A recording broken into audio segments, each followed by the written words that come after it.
Hello everybody and welcome back to a brand new video on the channel, guys. So what I have for you guys today, I have a highly requested video. What we're going to be doing, we're going to be going over each and every single individual championship club, and we're going to be rounding up all their transfer business that they've done in this current window. Now, I have actually done one of these videos before. I think it was about a month into this transfer window. So if you're wondering why am I not picking up on certain individual transfers which haven't done early on in the window, chances are I've already talked about that transfer in my last video. So I'll leave a link to that video in the description down below. So if you haven't already seen that, make sure you go check that video out at the end of this video. And I do have a feeling that this video is going to be quite long, guys, so it's probably going to take me absolutely ages to edit. So if you do go into enjoy this video, make sure you do leave a like on the video. It is always massively appreciated. As well as that, guys, what I'm going to ask you guys today is, what do you think of your club's transfer business in this transfer window? Do you think it's been good, or do you think you could have done a little bit better than that? But apart from that, guys, let's just get into all the transfers. So the first thing we have to talk about is Aston Villa. Now, Aston Villa have had a big clear out in this summer, and it was always going to be needed. You know, that team that got them relegated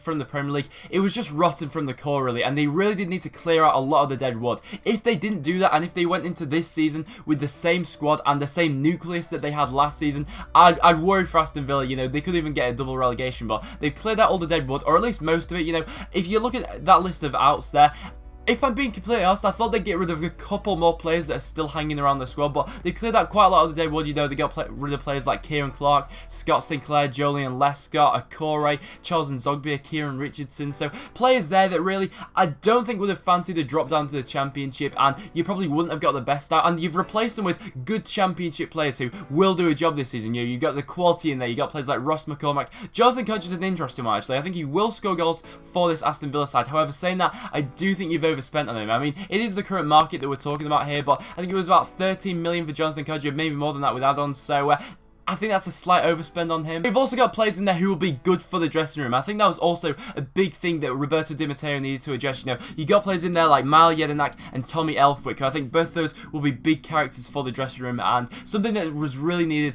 after last season. Just horrific what happened last season. And Aaron Tishbrola, another one that I've been impressed with Aston Villa, bringing in a young youth prospect from Reading, very big dominating central midfielder, and I'd like to see how he progresses over the next couple of years. To the next team we then have is Barnsley. Now, Barnsley have done quite a lot of business, and you never really know what to expect from a newly promoted team and how they're going to go about things, but I've been quite impressed with some of Barnsley's business, I've got to say, and that's reflected in the start they've had to the season. Now, in terms of Barnsley, I wasn't really sure how they were going to go about things in this transfer window. Last season, I know they had quite a few loan players who had a big impact on that squad. You know, they had players like Lloyd Isgrove, Josh Brownhill, and Ashley Fletcher all back. Instead of that, they've looked to address their squad in other areas. Now, the big signing here, I think Tom Bradshaw is an excellent addition to that squad. I think last season in League One he scored over 20 goals. He's always going to be a goal threat for them, and he has got off the goal sheet so far this season, so that's good for him, and I think he'll fit into this Barnsley side quite well. As well as that, they've also got Adam Armstrong on loan from Newcastle United, and also as well, if you've not noticed, all the players that are in yellow are loan players, and all the players that are in white are permanent players, so I must point that out. I think Adam Armstrong will be a fantastic loan acquisition as well. He, as well as Tom Bradshaw, scored over 20 goals last season in League One, so them two partnered up front together, I think could be very good going forward. To the next team we then have is Birmingham City. Now, Birmingham have been quite busy in this transfer window as well, and especially going forward, they've bolstered their attacking options this season. They've added Che Adams from Sheffield United, who I think was a very good prospect and a very good buy for them, actually. I think ever since they lost Amari Gray, they were sort of lacking that bit of flair, I thought, going forward, so I think Che Adams will be a replacement for him, and someone that they lacked in the second half of last season, I felt like, Birmingham. So Che Adams, I think, will be a good buy for them. I think he already showed he scored in the derby against Wolves that they had. They spent quite a bit of money on him, but I think in the long run, Che Adams will be a good buy for them. A player like that, which is young and has potential and is quite a flair player, always has the potential in the future to sell on for a much larger profit than they already bought him for. Robert Tesher, I also think, is a good acquisition for them as well. James Vaughan, they had on loan last season. They decided to buy him back, and I think he does support Birmingham. He's a hard worker for them up front, and a good player to have in and around the squad, I think. But it was always going to be obvious. I thought the reason I thought Birmingham might struggle this season was because of their lack of goals, you know, but they do seem to have addressed that. You know, Che Adams will chip in with goals, Vaughan should chip in with goals. They've also obviously already got Clayton Donaldson. As well as that, they've added Lucas Jukovic from Burnley on loan, and the Birmingham fans will be hoping he'll be able to fit in. So obviously he is on the loan. I'm not really sure how he'll fit into this side. I mean, I think he's quite a similar player to Clayton Donaldson. I can't see Jukovic and Donaldson playing in the same team, really. I'm not sure how that dynamic would work. Not a bad window for Birmingham. So the next team we then have is Blackburn Rovers. Now, we all know how Blackburn Rovers have started this season. It's not been the best by any stretch of the imagination. They're currently bottom of the table with only 1 point. So it was always going to be massive who they were going to bring in this transfer window and who were going to be Owen Coyle's marquee selling. So in terms of how he's done in this window, I'm a bit mixed, really, with how I think of these transfers. I mean, Blackburn fans, let me know in the comments down below what your opinions are on them. But last season, their big thing last season as to why they were quite solid last season and they didn't go down was their defence. Now, they've lost their main 2 centre-backs. They've lost Grant Hanley and Shane Duffy, albeit Shane Duffy did not have a good start to this season for Blackburn. However, going forward is when Owen Cole has seemed to be most concerned about where Blackburn should strengthen this year. So that's been shown by the transfers. They brought in Danny Graham, Anthony Stokes and Sam Gallagher, all attack-minded players there, all strikers. And Sam Gallagher did actually score the other week. It's yet to be seen, you know, whether he is going to have a big impact on this team. You know, Danny Graham and Anthony Stokes are I'm not really sure. I think about 3 or 4 years ago, they'd have been amazing signs. At this point in time, you can see why they've ended up at Blackburn. No offense to Blackburn fans, but a couple of years ago, they probably could have been playing in the Premier League. But if Owen Coyle is able to get the best out of them, I think they should avoid the drop. However, saying that, it's all about team morale for this Blackburn side and whether Owen Coyle can galvanise them. You know, they have had a lot of outs this season, so it's yet to be seen whether the ins can outbalance the outs this year. The next team they have is Brentford, and I actually like what Brentford are going and how they're going about their business. They've got a lot of youth in this transfer window. That's what stands out to me when I'm looking at that list of ins. And Rico Henry, they signed on deadline day. I think he's a very good buy for them. Obviously, a young left back signed from Walsall.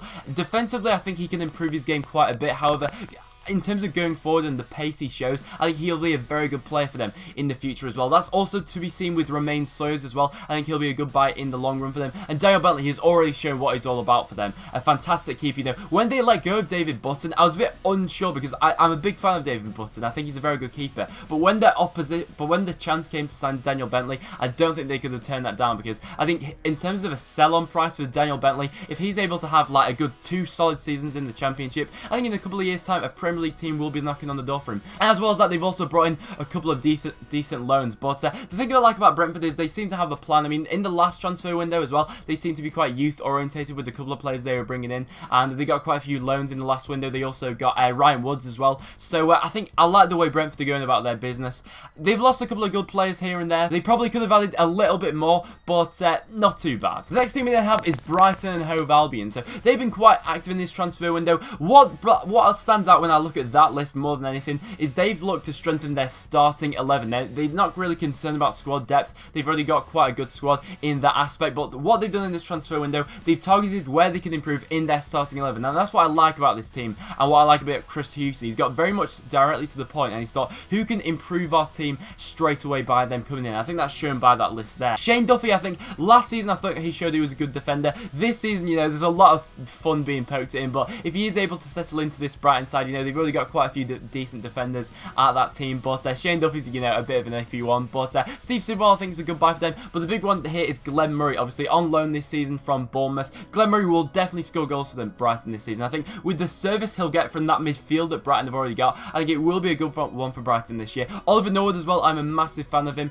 I think Reading fans, there's quite a few contrasting opinions as to what Reading thought of letting Oliver Norwood go, but I really do rate Oliver Norwood. I think on the ball he's a fantastic player. He's able to break up play. I think he'll fit very well into the system that Chris Houston likes to play. So I'd say it's been a good window for Brighton this year. And next up we have Bristol City. Bristol City have been very busy in this transfer window so far. As you can see by that list of ins, I think they've signed the most players that I've gone through so far. But some very good additions to this team. However, the big news from Bristol City this year was that they were losing Jonathan Kodjia. I think in the end they got about 14 or 15 million for him. So with all the quality that Kodjia brings to their side, I'd have taken that for Kodjia any day of the week. I mean, I know he's a good player. He only really had one good season for the Bristol City, and he was yet to score a goal in this current season here. So I wouldn't be too overly concerned by losing him. I think there's quite a lot of similarities in terms of the business that Bristol City have done this year and the business that Brentford have done this year as well. I think most of their signings are quite youth orientated, and I like that about a squad. They seem to know what they're doing. I think they've got a good manager in charge at this point in time, and they're looking to go in the right direction. I mean, one absolute steal that Bristol City have got this season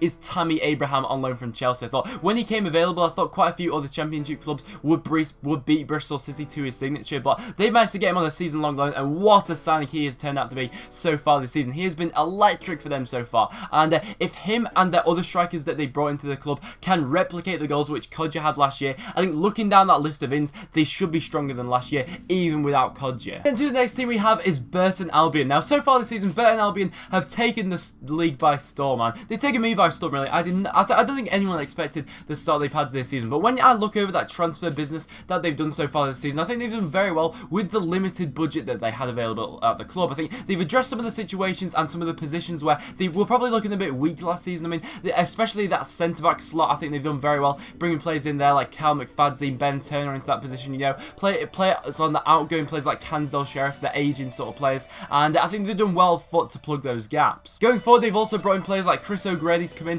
for a loan deal. I think he's a good target man to have in the Championship, and quite an experienced striker, you know, he knows the league quite well, and which is quite a contrast to the rest of this Burton squad. So I think that was a good buy from Nigel Clough at the club, and I think Clough's done very well. One player I'm especially impressed with that they've got so far is Lloyd Dyer. I think what he's shown so far, he's added an insurgent of pace into this side, and what he allows more than anything is for them to hit teams on the counter-attack, and that's probably what they're going to play this season. I mean, a lot of teams will be having more possession than Burton this season, having more shots than Burton this season, but if they're able to hit teams on the counter-attack with players like Dyer, they could end up surviving in the Championship. And if this Burton side manages to stay in the Championship with the budget that they've got available to it, that would be a fantastic accomplishment. The next team we then have is Cardiff. Now, Cardiff I was a bit contrasting with, really, as to how I thought they'd do this season when I'm looking over their transfer business that they've done this season. I mean, when you look at the outs, the big out there is David Marshall. A massive blow for them, I feel like, losing David Marshall. I think he's won their Player of the Year a couple of times, and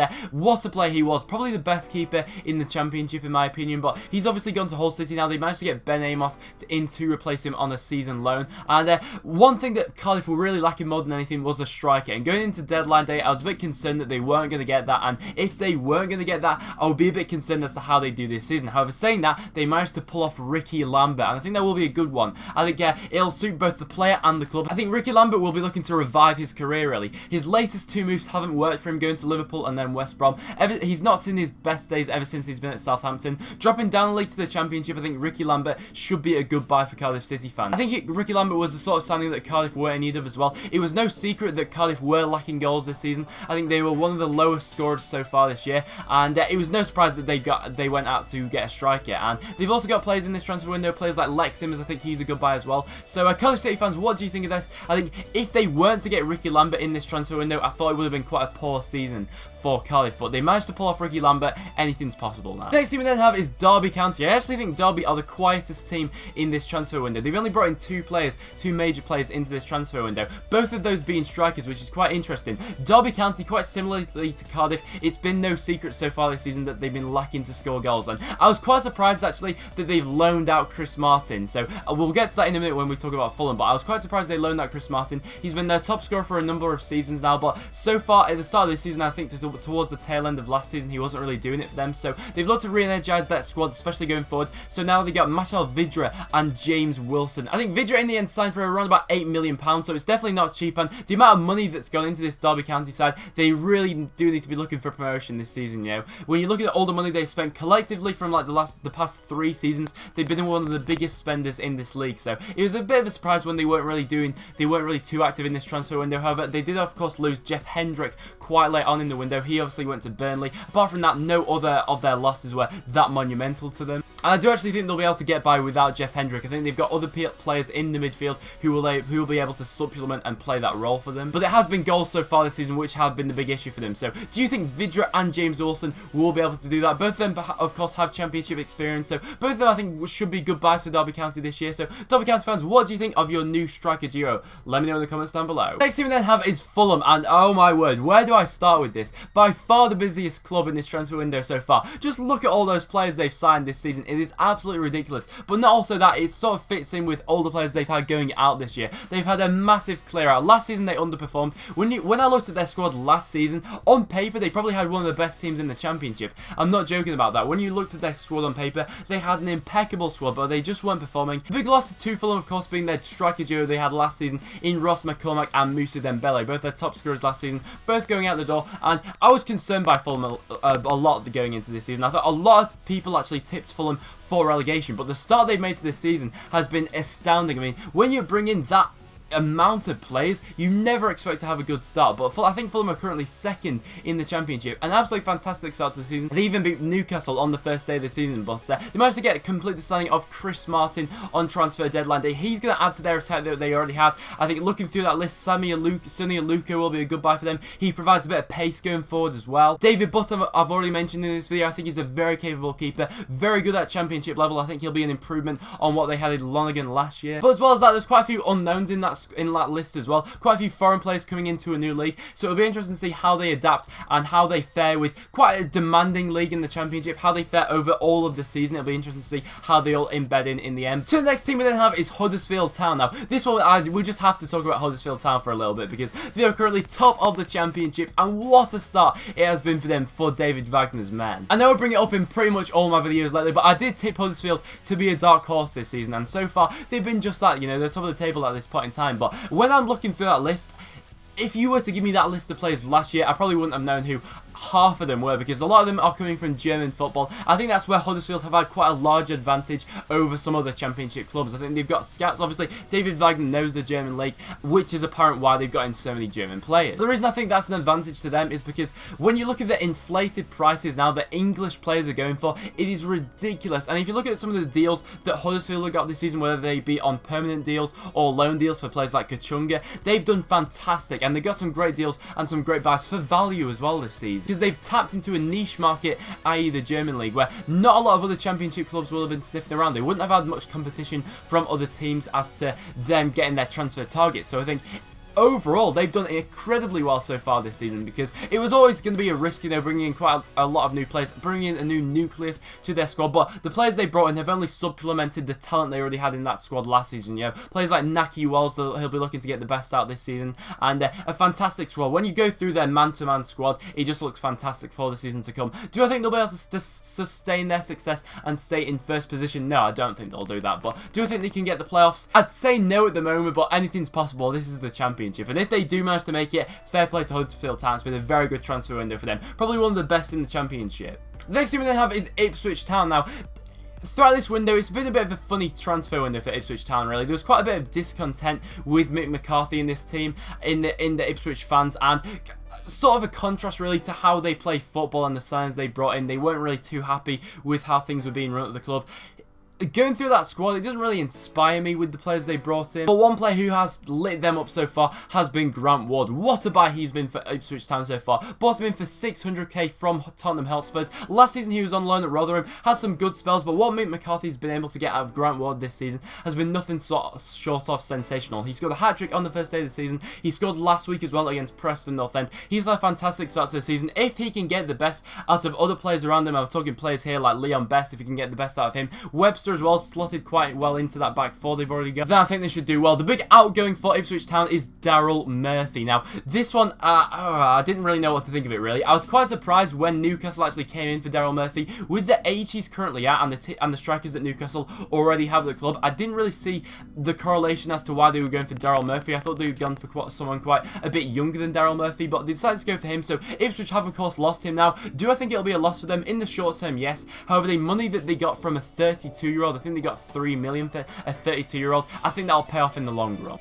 And then the next team we have, another team which has been very busy in this transfer window, has been Gary Monk's Leeds United. Now, it's no surprise that they were busy in this transfer window. Their squad was in need of rejuvenating, really, from last season. They needed to clear out quite a bit of the dead wood, and that's what they've done this season. The players they brought in here, quite a few unknown quantities, quite a couple of risks here and there, Kemar Rufi being one of them. I think so far what he's shown has been good. You know, they spent quite a lot of money on a League 2 player there in Kemar Rufi, but I think once they are able to get the best out of this sort of player, he's a sort of player which excites crowds, and I think he will do well for them when he's able to be embedded into that team. One I wasn't sure about was Rob Green. I think I don't really know what to think of that, really. I thought they probably could have got a better goalkeeper. His recent displays for Leeds haven't been bad, I'll admit that. He had one very good performance lately, but I thought they probably could have got a better goalkeeper than Rob Green. Let me know what you think of that in the comments down below. But some of the loans they've got as well, I think have added to their squad quite well. And Liam Bridcut and Ewan O'Kane will be very good additions to their squad as well. So the midfield looks to be quite bolstered. So Leeds United, I think it'll be a season of transition for them, really. I don't see them doing anything this year, just because they've got quite a lot of new players settling into that squad. I think Gary Monk will take quite a bit of time to embed them. It's a funny old club at Leeds, really. I think they've got so much potential, but at this point in time, I can't see them doing it just yet. And then the next team we have is Newcastle United. And I can't believe I'm saying this, but when you go down that list of players they brought in and how much money they've actually spent, they've actually gained more money than they've spent this year, which is absolutely ridiculous. Of course, a large majority of that money will be coming from Moussa Sissoko. How they've managed to get 30 million for Moussa Sissoko is absolutely beyond me. I mean, the good additions. I've already spoke about Daryl Murphy. I wasn't really too sure where this signing would fit in, really. I think in terms of a championship striker, he'll do well, but if they were to get promoted this season, which they probably should do, and go into the Premier League, could I see him playing in the Premier League? No, I couldn't really. I think they'll go in for someone else if they do that. So, but they've also strengthened their defence as well with players like Grant Hanley and Kieran Clark. So a good addition for Newcastle there, and a very good window overall. I'd say their best addition out of all of them probably going to be Dwight Gale. I think he's probably going to be the league's top scorer this season, in my opinion, and a good window for Newcastle this season. Now, the thing I have with Norwich City, their squad, their nucleus of the squad seems to have remained the same for the past like 4 years now, maybe. So it's quite fascinating to see the players they've actually decided to go in by. Alex Pritchard, I think, was an excellent addition. He's a young player, and I think he's only going to develop with time. This Norwich side were desperately in need for a striker for pretty much all of this transfer window. In the end, they decided to go out and get Nathan Oliveira. I don't know what I think of this transfer, really. Let me know what you think of this, Norwich fans, in the comments down below. But in terms of options and the money they had available to the club, I think they could have got something a little bit better than that. I mean, I shouldn't be too quick to judge, but he was on loan at Nottingham Forest last season, I think. And I think the goal ratio he scored a goal every 3.1 matches. So I thought Norwich might go in for someone like Jonathan Codger. I thought they might be able to beat Aston Villa to that signing. But in the end, they decided to go for Nelson Oliveira. Outgoings in there, they've got players like Nathan Redmond and Van Volspinkel to clear out quite a bit of dead wood. Nathan Redmond will be a loss, but with the Murphy twins coming through, I can see why they got rid of Redmond. The next team we then have is Nottingham Forest. Now, I know there's a lot of Nottingham Forest fans at this point in time who are incredibly frustrated. I mean, they sold Oliver Burke there, if you look at their outs, and I think they sold him for about 13 million. He was a big prospect for the future. To get 13 million for him, that's not a bad deal for Nottingham Forest, in my opinion. But I think where the frustration comes is they were expecting all of that money to be reinvested back into the squad, and that's just not what this happened. And the chairman actually came out and said that that money that they got from Oliver Burke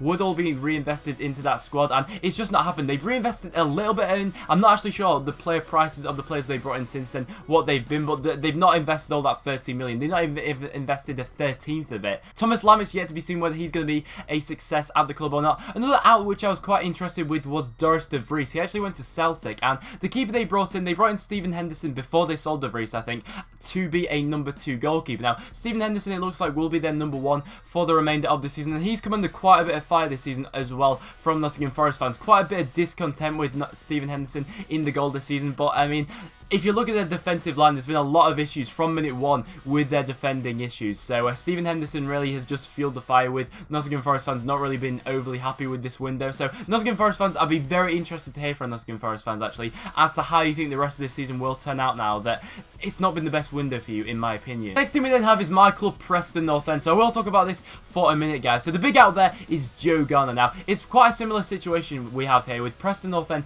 and Nottingham Forest. Of course, we sold Joe Garner for nothing near what Nottingham Forest sold Oliver Burke for, but we sold Joe Garner for 1.8 million. Now, for a club like Preston, that is a lot of money. I mean, Preston haven't broken their transfer record fee since the year 2000. That just sums up the sort of financial backing we're getting at the moment. A majority of the ins we've got this season were actually at the club last season on a loan. We just decided to make them permanent this season. You know, players like Callum Robinson, Andres Lindegaard, Aaron Doyle, Malik Vermeil, all those were actually at the club last season. We just made them permanent this year. But I think what's most frustrating for Preston is we haven't really strengthened our starting 11 since last season. I think if you look at our squad last season compared to this season, our squad last season was no doubt stronger. The starting 11 we had last season, we had Jordan Pickford, Joe Garner, and Adam Reach in that squad last year.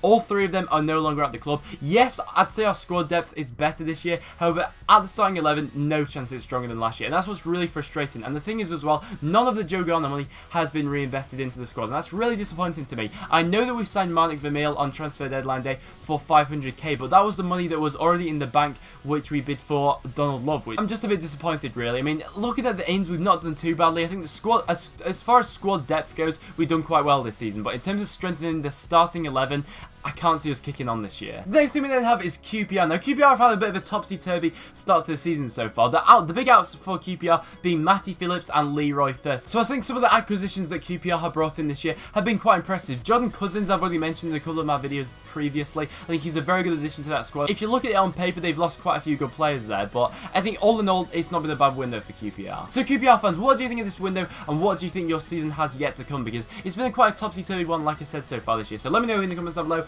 what you thought of your window. So the next team we then have is Reading. Now, Reading have done quite a lot of business in this transfer window so far, and they've had quite a lot of outs, quite a lot of ins this year. So I think it was always going to be apparent that there was going to be quite a lot of business done with this Reading side after they underachieved last year. Players here are impressive. Liam Moore, I know that signing took a lot. They were linked with him all throughout summer. They finally managed to complete that deal. I think he'll be a good addition to their squad. Behrens, you know, you got that bit of pace in there. John Swift, I think, is the one that stands out for me in that list. I think he'll be a very good buy for them. And in the long run, I think what he'll show for them, he's a sort of flair player, quite a box-to-box sort of player who can lift any team. I think he's very good on the ball, and he's already scored a catalogue of goals for them. So I think he'll only get better as the seasons progress. Joey van der Berg, they've added quite a bite to their midfield there. I don't think they'll achieve anything this season, but in seasons yet to come, with the potential they've got in that squad, anything's possible. The next side we then have is Rotherham United. Now, these were probably the favourites for relegation, so this transfer window was always going to be massive for them. If you look at the outs on that list there, they've lost quite a few ageing players, so I don't think that's the concern in this one. I think